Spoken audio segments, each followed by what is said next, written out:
Versus England first टी20 मुकाबला।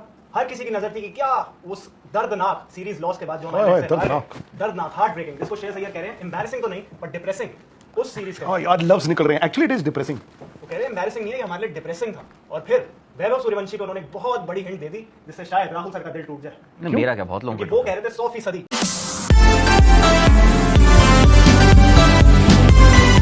परसों Ryan Tendulkar आए थे, उन्होंने भी तकरीबन यही हिंट दी थी और कल हम यही बात कर रहे थे क्योंकि कल भी एजेंडा यही था हमारा, यही जो आज है। तो बस थोड़ा चेंज है, बस फर्क ये था कि उस दिन हम कल जो हम कर रहे थे वो हम कर रहे थे असिस्टेंट कोच यानी रायन टेंडुलकर की प्रेस कॉन्फ्रेंस के बाद। आज हम कर रहे हैं इंडिया के नए नवेले कप्तान की प्रेस कॉन्फ्रेंस के बाद, और उन्होंने भी बहुत स्ट्रांग हिंट दी थी। और हम वही बात कर रहे थे कि रायन टेंडुलकर के साथ एक अच्छी चीज ये है कि वो झूठ नहीं बोलते, वो बातें गोल, मैं झूठ तो मैं नहीं बोलूंगा कि बाकी लोग बोलते हैं, बट ये है कि हाँ वो ये होता है कि कभी कभार ना वो सोचते हैं कि गोलमोल नहीं बोलना, डिप्लोमेटिक नहीं होना और थोड़ा सा ना हिंट नहीं देनी है कि सामने ऑपोजिशन को कुछ बोले या फिर मीडिया को ना बताएं। तो वो है रायन टेंडुलकर का ये है कि वो बता देते हैं स्ट्रेट फॉरवर्ड। तो उनकी बातों से ये लगा कि वैभव सूर्यवंशी नहीं खेल रहे हैं। आज श्रेयस की बातों से लगा कि वो नहीं खेल रहे हैं, लेकिन मैं अभी भी अपनी बात पर टिका हुआ हूं कि वैभव सूर्यवंशी कल खेल रहे हैं। श्रेयस अय्यर ने क्या कहा पहले ये बताया जाए। श्रेयस अय्यर ने ये बोला है कि जो प्लेयर्स वर्ल्ड कप जिताकर आ रहे हैं, उन्होंने किसी का नाम नहीं दिया, पर जो प्लेयर वर्ल्ड कप जिताकर आ रहे हैं उनको हम बैक करेंगे पूरी तरीके से, क्योंकि वो पिलर्स हैं इस टीम के। उनको पता है कि कैसे टी20 मैचेस जिताए जाते हैं। और जब 3-4 बार सवाल उनसे बार-बार वो पूछे जा रहे थे, क्योंकि प्रेस कॉन्फ्रेंस में अलग-अलग तरीके से कि वैभव खेलेंगे या नहीं, तो उन्होंने ये बोला कि हम आपको नहीं बता सकते, ये बड़ी प्राइवेट डिस्कशन होती है कोच मैनेजमेंट के बीच, तो कब वो खेलेंगे, इस मैच में खेलेंगे, अगले में खेलेंगे, कब खेलेंगे, ये हम आपको नहीं बता सकते, पर होने को कुछ भी हो सकता है। और उन्होंने एक और बहुत इंपॉर्टेंट चीज़ कही, उनसे जब ये वैभव सूर्यवंशी का पूछा गया, उन्होंने कहा कि भाई वो परफॉर्म कर रहा है कब चांस में। तो उन्होंने पहली लाइन उनकी थी कि ये नहीं कि सिर्फ एक ही प्लेयर परफॉर्म कर रहा है, बाकी 11 भी जो हैं वो भी परफॉर्म कर रहे हैं, तो आप किसको बाहर कैसे बैठा सकते हो। फिर उन्होंने आगे ये जो इन्होंने बताया क्या उनकी बात कुछ हद तक तो सही है, ऐसा नहीं है कि बाकी सब फेलियर्स हैं यार, वो टीम तो वर्ल्ड चैंपियंस की टीम नहीं, ये तो फैक्ट है कि पूरे सोशल मीडिया पे जब भाई पिछले 5 दिन से वैभव सूर्यवंशी का ही नाम चल रहा है इंडिया। मेरा ये मानना है कि जब पहला मैच खेलने उतरा था तो जो क्रिकेट फ्रेटर्निटी थी, 90% क्रिकेट फ्रेटर्निटी वाज ओके कि वैभव सूर्यवंशी पहला मैच ना खेलें, कोई बात नहीं, क्योंकि ना आपने अभिषेक और संजू के साथ शुरू करना था। फिर मैं हैरान हुआ, मैं उनमें से एक था जिसको था कि यार दूसरा मैच तो वो खेलेंगे। मिला India will have that show off intent कि यार कोई परवाह नहीं, हम हार गए आगे, वैभव को हमने एक मैच आयरलैंड में खिलाना है। उस मैच के बाद मैंने देखा कि यार पूरे हिंदुस्तान में जिन लोगों को ये भी था, जो बड़ा ज्ञान भी देते थे कि नहीं यार अभी ना भी खिलाओ, संजू हैं, अभिषेक हैं, इनके साथ क्या होगा, और मैं तो कह रहा हूँ उसके बाद तो मतलब यार हिमालय पर्वत जो है, मतलब वो सारी बर्फ पिघल गई।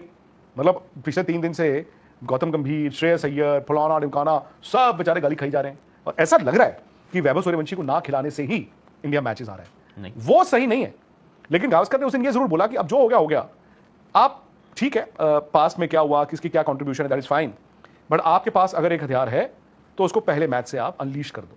मुझे लगता है कि ही शुड प्ले टुमारो। मैं ये नहीं कहता हूं अभी भी कि भाई he should play tomorrow in the sense कि उनके बिना हम जीत नहीं सकते, बट मैं इसलिए कहता हूं कि उनको कल खिलाइए, because you got to unleash him. आप उनको अब रोक नहीं सकते, आप उनको जाओ खेलो, रिगार्डलेस ऑफ उनका जो 3 ओपनर्स हैं उनमें उनका नंबर 1 है या 2 है या 3 है, तो मेरा मानना है उनको अनलीश करने का यही वक्त है। तो सर आयरलैंड के अगेंस्ट क्यों अनलीश नहीं किया गया उनको?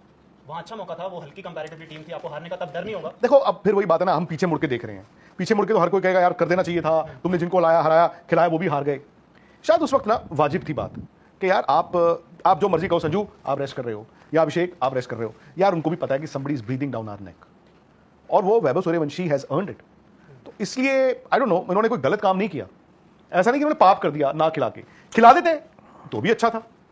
अब हार गए ना, जब आप हार गए दोनों मैच, संजू सैमसन के रन नहीं आए, अभिषेक के एक मैच में रन नहीं आए, और जिस तरह से आपने बैटिंग की वो आपके सामने आ रहा है। तो टीम तो कहेगी ना वो तो हार गए, वो तो अलग, यहाँ तो हम जीत रहे हैं इंग्लैंड के खिलाफ। हाँ, क्योंकि श्रेयस अय्यर ने बताया ना, आज बताया उन्होंने कि वहाँ इसलिए हारे, एक तो बाउंड्री ऐसी थी अजीब तरह से, उनको हमें समझ नहीं आ रही थी कैसे बाउंड्रीज अलग अलग बनी। दूसरा कहा स्टेडियम भी नहीं है, हमें आदत ही नहीं है बिना स्टेडियम में खेलने की, ये बोला उन्होंने। हमें आदत है क्राउड आउट स्टेडियम, ये वो जो होता है तब पता चलता है ना मैच खेल रहे हैं।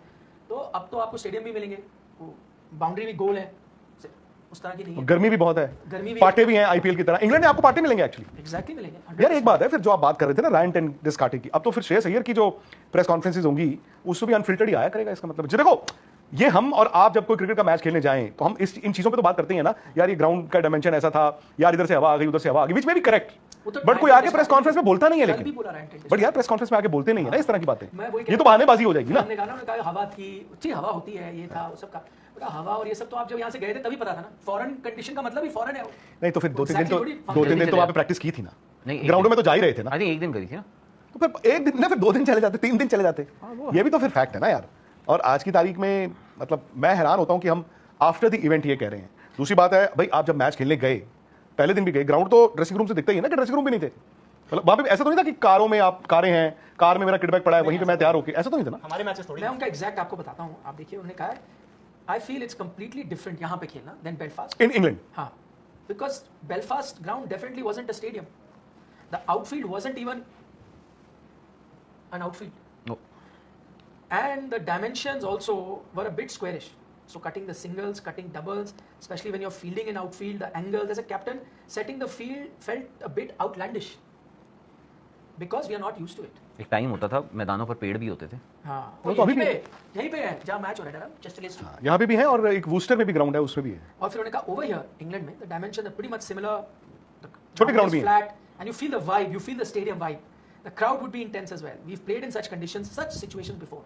यहाँ जो अब है हम इसके आदी हैं, वहाँ थोड़ा अलग था। पर मेरा सिर्फ ये पॉइंट है कि आप एक टॉप क्लास टीम होते हो ना, ठीक है, ये बातें हो सकती हैं, ये बातें आप ड्रेसिंग रूम में कर सकते हो कि यार देखो आउटफील्ड ऐसी है, यार देखो डायमेंशंस ऐसी हैं, बट ये बात आके बहाना नहीं हो सकता प्रेस कॉन्फ्रेंस में। It cannot be an excuse कि यार